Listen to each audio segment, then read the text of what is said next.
Bonjour les amis, bienvenue à la clinique du droit présentée par Gaba Inès Juriste. La clinique qui dit ce que le droit prévoit face à des réalités de nos sociétés, qui dit et qui conseille des attitudes juridiques à adopter face à certaines circonstances de la vie. La clinique ne raconte pas des conneries. Dans cette vidéo, je vais vous parler de la charte de Lomé sur la sûreté, la sécurité et le développement en Afrique. Nous sommes donc dans le domaine de la sécurité maritime.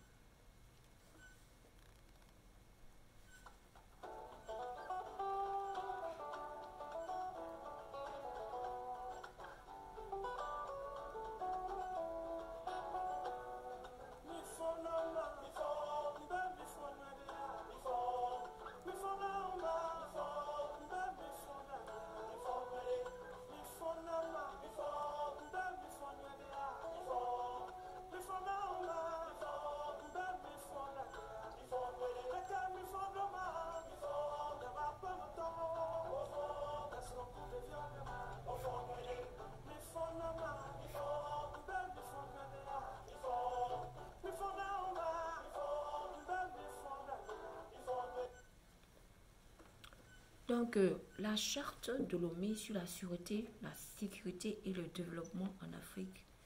Je parlais tantôt, donc il s'agit de la sécurité maritime. Alors, dans quel contexte cette charte a été adoptée le 15 octobre 2016 lors d'un sommet de l'Union africaine organisé par le Togo. Alors, le contexte était quoi? Un contexte de vol à mer armée, de voies à mer armée, de pêche illégale, d'immigration clandestine, maritime, de trafic de stupéfiants, de piraterie en haute mer dans le golfe de Guinée.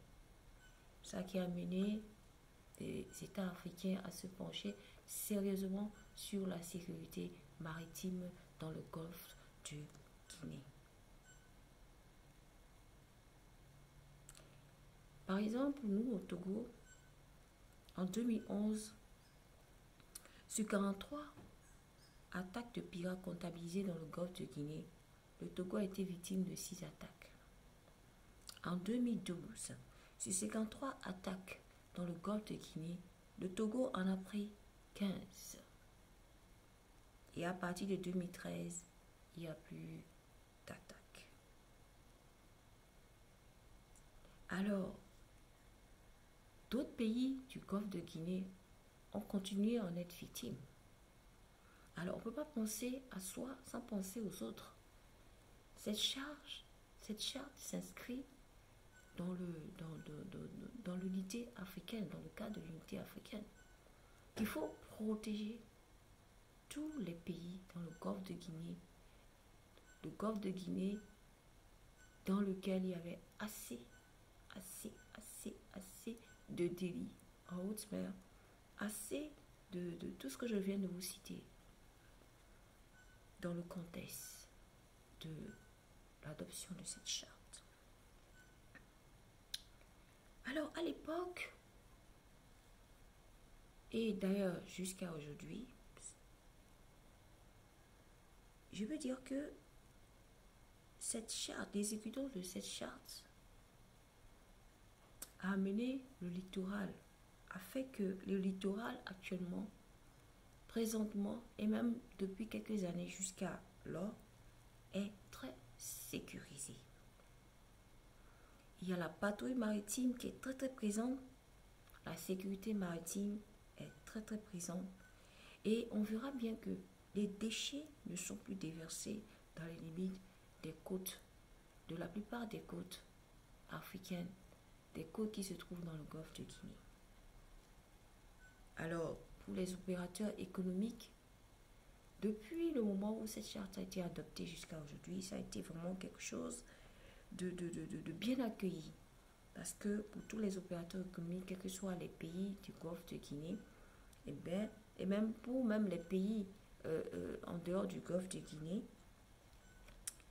et ça leur a apporté une réception, c'est-à-dire en matière de produits, en matière de fret. Et ils ont facilement, ils réceptionnent facilement les produits maintenant. Et ces produits, pour leur permettre d'évacuer aussi à temps les produits. Alors,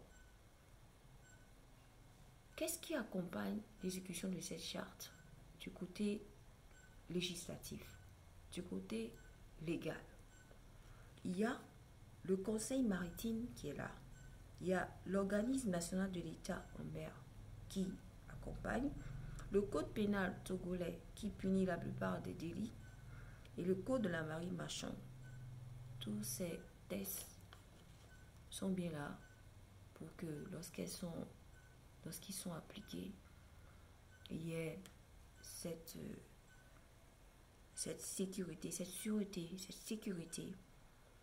Et cela entraîne inévitablement le développement également de notre cher continent, l'Afrique en général et de nos pays africains respectifs. Prenez soin de vous et à bientôt.